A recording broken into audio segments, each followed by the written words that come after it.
Io so' San Tommaso, fin quando non vedo non credo.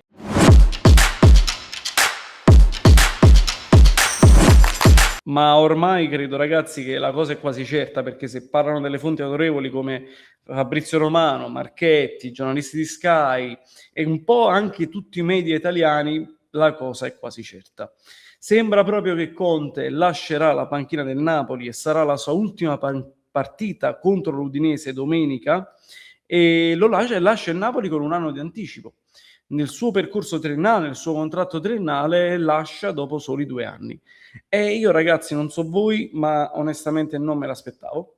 Non mi aspettavo che potesse lasciare quest'anno Antonio Conte, perché mi aspettavo che si sarebbe tolto dei sassolini dalle scarpe. Come abbiamo sempre detto, in quest'anno il Napoli non ha avuto l'effetto Conte, o quantomeno non è stato un Napoli contiano nel modo di giocare. Non l'abbiamo visto, non l'abbiamo apprezzato. E voi per tanti motivi, in primis ovviamente gli infortuni. Conti non ha mai avuto la squadra nella sua totalità, tranne forse le prime partite quando ha fatto quegli esperimenti col 4-1-4-1 con i Fab Four. Ci sono state altre varianti, il discorso, abbiamo cannato un po' di acquisti estivi, su tutti Lucca e Lang, voi per un problema dei giocatori stessi, voi perché Conte ha sbagliato la valutazione dei giocatori, ma quest'anno non è stato un anno valutabile e quindi mi aspettavo che Conte, diciamo, potesse togliersi dei sassolini dalle scarpe. Quindi non mi aspettavo, ragazzi, sono sincero, non mi aspettavo che Conte poteva andarsene. Da spifferi, da voci di corridoio, sembra che sia una risoluzione consensuale, quindi nessuna buonuscita da parte di ADL, si è messo d'accordo con ADL, aspettiamo l'ufficialità. Ripeto, su San Tommaso, fin quando non vedo, non ho l'ufficialità, ho sempre una speranza. Però quello che mi domandavo, ragazzi, era che cosa ci lascia Conte? Cosa in questi 2 anni Antonio Conte ha dato al Napoli in generale, alla città, alla squadra, alla società? Cosa ha lasciato? Iniziamo dal dire, raga, che quando tu prendi Conte, sai, e l'ha confermato anche nell'esperienza azzurra, Conte in Serie A, con le squadre di alta classifica, non è mai arrivato terzo o più giù in classifica, sempre secondo o primo, secondo o primo.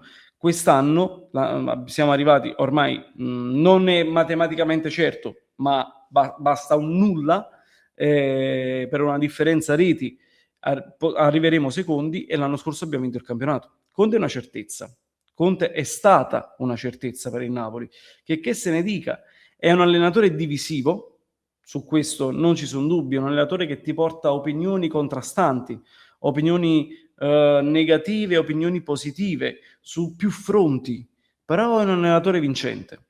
Ed è quello che ha dato al Napoli. Conte ha dato tanta mentalità. L'abbiamo detto più volte nei nostri video. Se non ci fosse stato Conte quest'anno, non credo che noi saremmo riusciti ad arrivare dove siamo oggi, a qualificarci per la Champions League dell'anno prossimo, a blindare un secondo posto, con tutte le vicissitudini, con tutti i problemi che abbiamo avuto quest'anno. Se non ci fosse stato Conte, la mentalità che avevano avuto, che hanno i ragazzi, che hanno avuto i ragazzi quest'anno, non l'avrebbero avuta. Ed ecco quello che forse, andando via Conte, diciamo è l'eredità di Antonio, l'eredità di Torino. Una mentalità che diceva ieri bene Fernando in live, è una mentalità che noi abbiamo avuto con Rafa Benitez, una mentalità europea, una mentalità che ti porta ad azzannare la partita, ad essere concentrato. Sì, è vero, il Napoli in alcune partite ha sempre avuto un po' di sbavature, soprattutto difensive, però è una mentalità, non si molla via, non si molla nulla, non si butta via niente, non si chiude la partita, cioè non si lascia nulla al caso fin quando l'arbitro non fischia la fine della partita. Il Napoli non molla, il Napoli non molla. e l'ha dimostrato in più partite. Quello che lascia Conte. D'altro canto, però, ragazzi, lascerebbe, parliamo col condizionale, lascerebbe una squadra che sembrava rifondata, ma rifondata non lo è stata del tutto, o quantomeno è stata rifondata in parte. Con Conte in 2 anni, ragazzi, abbiamo comprato tra giocatori titolari, giocatori che sono andati in prestito, giocatori giovani, più di 20 giocatori. Più di 20. E tra questi 20 ci sono giocatori che comunque non hanno dato quasi nulla alla causa Napoli. Giocatori che rientreranno dai prestiti a giugno e bisogna capire, in base anche a chi ci sarà sulla panchina, cosa faranno. Se verranno ridati in prestito, se verranno rivalutati dagli allenatori stessi.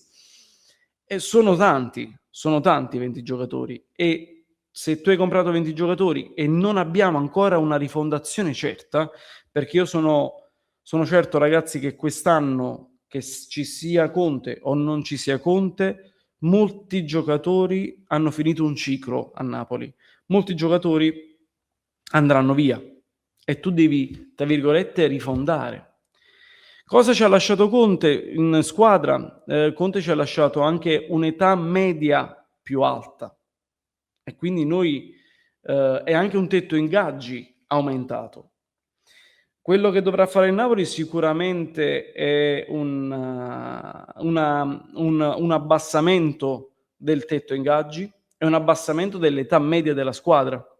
La squadra deve essere svecchiata, deve essere ringiovanita, proprio perché bisogna iniziare un nuovo ciclo. Mi rammarico di questo, ragazzi, che purtroppo noi non siamo cacchio di avere un ciclo di più di 3 anni con un allenatore.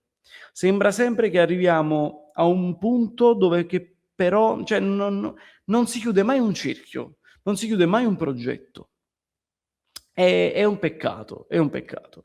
Ripeto, io mi aspettavo che Conte potesse restare, ma così probabilmente non sarà, e allora la domanda sorge spontanea. Chi verrà al posto di Conte? Qual è infatti già impazza il Totonomi, già girano 50.000 nomi, ormai ci hanno accostato anche tutti gli allenatori della Serie A e non solo. Ne cito alcuni: Vanoli, ragazzi, ma con tutto il bene, Pioli, dai. Quelli che però mi intrigano parecchio sono pochi. Io mi sono fatto una sorta di lista degli allenatori che sono stati accostati a Napoli. Ve li dico, perché stiamo a maggio, metà maggio, non sappiamo neanche se veramente ufficialmente Conte va via. Già hanno fatto la lista di 10 nomi e più degli allenatori che potrebbero venire ad allenare il Napoli. Cioè, assurdo sta cosa. Vanoli, Allegri, Sarri, Mancini, Grosso, Farioli, Inzaghi, Italiano, Guardiola, ma è più un sogno, Sarri, l'abbiamo detto già, Palladino. Poi Tudor, è uscito anche il nome di Tudor, cioè io prenderei, ragazzi, in esame velocemente Vanoli, no, Allegri con tutto il bene, ma credo che sia un allenatore che da tanto tempo a questa parte sia un allenatore, per quanto mi riguarda, a livello di gioco finito, e non è un allenatore da Napoli. Cioè, ci sarebbe un suicidio collettivo se dovesse arrivare Massimiliano Allegri alla panchina del Napoli. Il primo sono io, ma non scherziamo proprio. Quelli che mi intrigano di più, ragazzi, ve lo dico, sono 3. Anzi, sì, 3. Palladino per me è un buonissimo prospetto.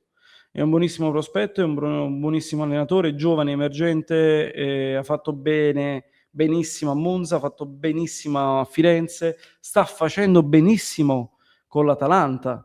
L'Atalanta è stata lui è entrato in corsa. L'Atalanta è stata la squadra che più è andata avanti in Champions League rispetto alle altre. Ed è un allenatore che ti dà tanto gioco. Napoletano, quindi può essere un plus forse negativo e positivo, non si sa, ma può essere un qualcosa in più, un qualcosa in più.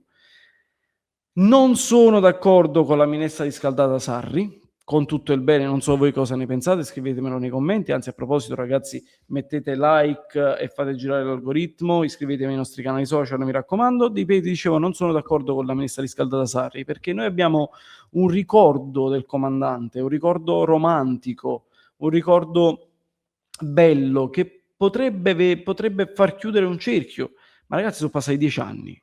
10 anni. Il calcio è cambiato, i giocatori sono cambiati.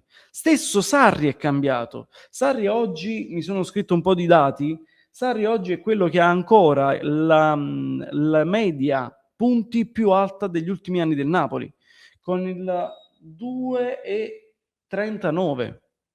Con 2,39 punti in media è quello che ha la media più alta.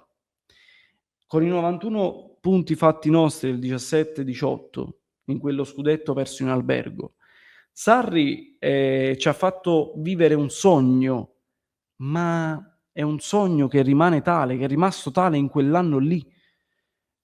Sarebbe un'arma a doppio taglio vedere Sarri sulla panchina, secondo me. Poi posso essermi anche sbagliato. Qualora venisse Sarri, io lo accoglierei molto volentieri.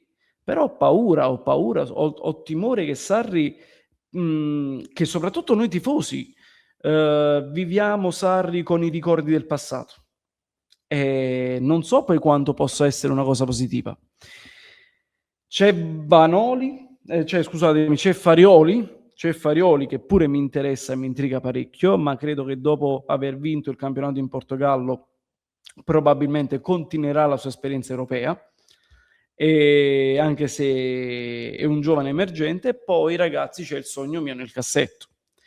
Il sogno mio nel cassetto è Pep che proprio ieri ha perso pareggiando in Premier League, ha perso il campionato e è stato già deciso il suo successore, che è Enzo Maresca, quindi lui lascerà il Manchester City a fine campionato, a fine stagione.